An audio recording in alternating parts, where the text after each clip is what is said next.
Presented by Acacia Tutorials. Hi friends, आज हम पढ़ेंगे पाइथागोरस थ्योरम। पाइथागोरस थ्योरम को समझने के लिए ज्यामिति के एक कंसेप्ट की जरूरत पड़ती है जिसका नाम है त्रिभुजों की समरूपता। कोई भी दो त्रिभुज समरूप कब कहलाते हैं? जब उनके तीनों संगत कोण समान हो। इसको समझने के लिए हम एक समकोण त्रिभुज लेते हैं जिसको मैंने नाम दे दिया ए बी सी।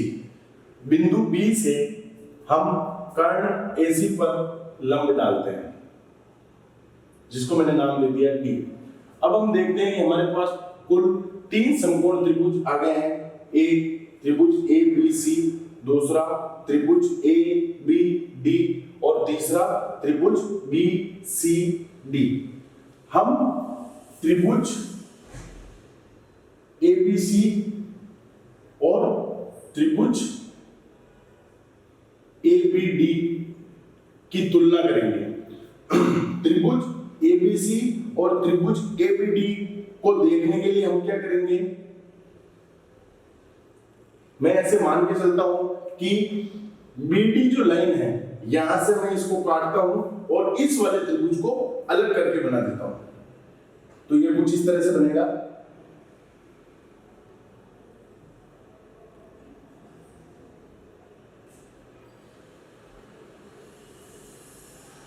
ये पॉइंट मेरा D है तो इसको D नाम दे दूंगा। ये पॉइंट मेरा A है तो इसको A नाम दे दूंगा और ये पॉइंट मेरा B है तो इसको B नाम दे दूंगा। यहाँ 90 डिग्री बन रहा है, ये 90 डिग्री बन गया।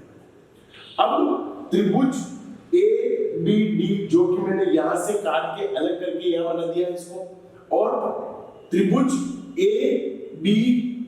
ABC जो है ये वाला त्रिभुज, इन दोनों त्रिभुजों की तुलना करने पर हम देखेंगे कि इस वाले त्रिभुज में त्रिभुज ABD में D पॉइंट पर 90 डिग्री बन रहा है और त्रिभुज ABC में B पॉइंट पर 90 डिग्री बन रहा है। मतलब angle D angle B 90 degree. दूसरी चीज, पहली चीज ये हो गई हमारे पास। दूसरी चीज, एंगल A और इसमें एंगल A कॉमन है, मतलब एंगल A जो है वो इस वाले त्रिभुज में भी बन रहा है और इस वाले त्रिभुज में भी बन रहा है। मतलब दूसरी चीज हमारे पास क्या आ गई? एंगल A एंगल A उभयनिष्ठ।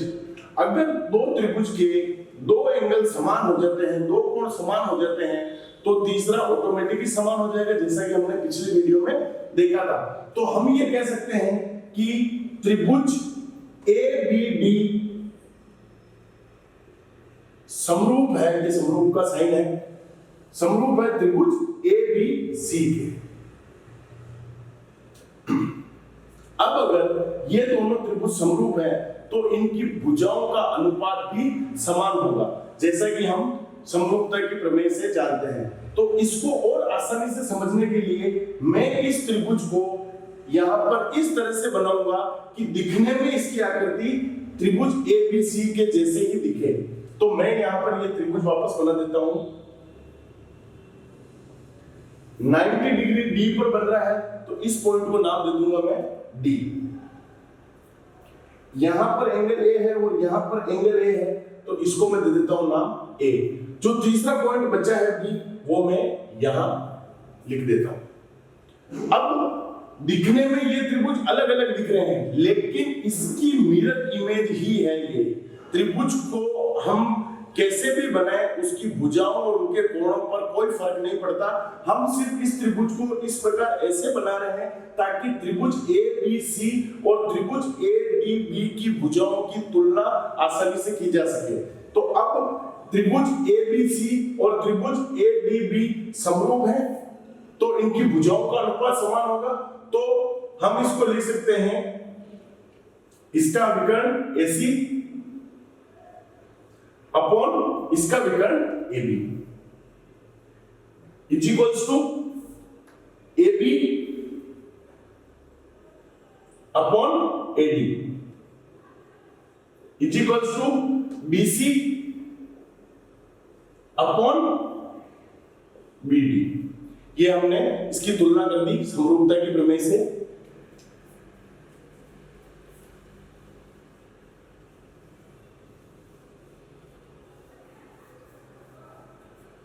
अब इसी प्रकार त्रिभुज ए बी सी और त्रिभुज बी सी डी को लेंगे, यानी कि त्रिभुज एबीसी और त्रिभुज बीसीडी की तुलना हम करेंगे। उसी प्रकार जैसे अभी की थी त्रिभुज एबीसी की तुलना मैंने त्रिभुज एबीडी से की थी, अब वापस पुनः मैं एबीसी की तुलना बीसीडी से कर रहा हूं। तो इसको अगर मैं यहीं से वैसे ही काट के अगर इस त्रिभुज को अलग करके बनाऊं तो ये त्रिभुज मेरे पास कुछ इस तरह से बनेगा।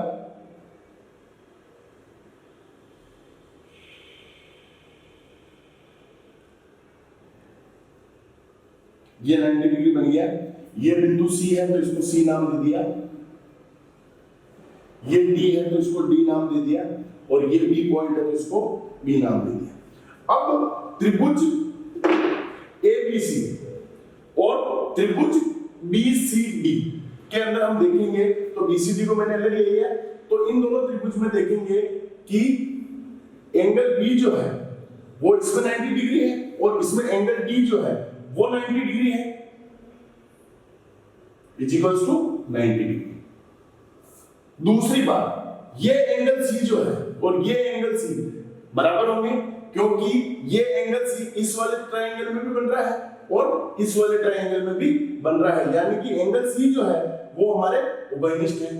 तो इस त्रिभुज का और इस त्रिभुज का दो कोण समान हो गए तो तीसरा कोण ऑटोमेटिकली समान होगा। मतलब हम ये कह सकते हैं कि त्रिभुज एबीसी समरूप है त्रिभुज बीसीडी के। जैसे पहले हमने दोनों त्रिभुज को समरूप सिद्ध करके उनकी भुजाओं की तुलना कर दी थी, उसी प्रकार मैं इस वाले त्रिभुज को ऐसे यहां बनाऊंगा ताकि इसके समरूप दिखे और इनकी भुजाओं की तुलना आसानी से की जा सके। तो मैं समकोण त्रिभुज है तो समकोण त्रिभुज की आकृति बना दूंगा, ये 90 डिग्री। अब इसमें 90 डिग्री डी पर बन रहा है तो इसको मैं पॉइंट डी दे दूंगा। एंगल सी जो है वो यहां बन रहा है, इसमें भी एंगल सी बन रहा है, वो वहां बना दिया मैंने। जो तीसरा पॉइंट बचा भी मैं उसको यहां लिखूंगा। अब त्रिभुज एबीसी समरूप है त्रिभुज बीसीडी के, तो अब हम इस प्रकार इन दोनों त्रिभुजों की भी तुलना कर सकते हैं। तो उसके लिए AC upon BC is equals to AB upon BD is equals to BC upon CD। इसको हम इक्वेशन पहले जो तुलना की उसको इक्वेशन फर्स्ट दे देते हैं, इसको इक्वेशन सेकंड दे देते हैं। अब हमें इन चीजों की जरूरत नहीं पड़ेगी।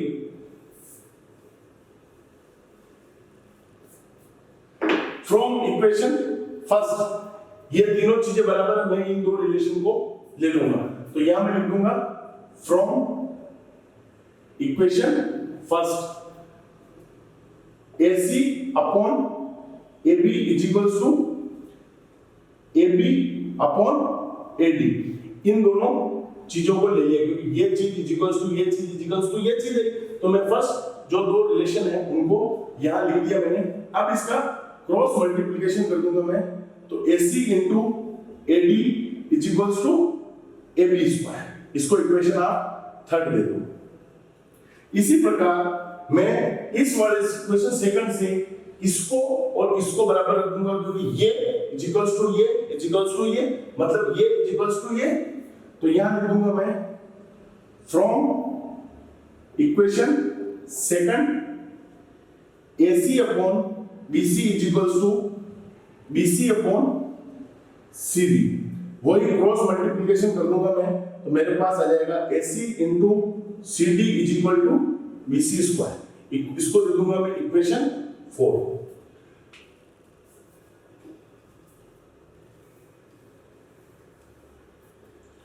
इक्वेशन थर्ड और फोर्थ को जोड़ने पर LHS में LHS जोड़ देंगे, RHS में RHS जोड़ देंगे, तो AC into AD plus AC into CD is equals to RHS AB square plus BC square.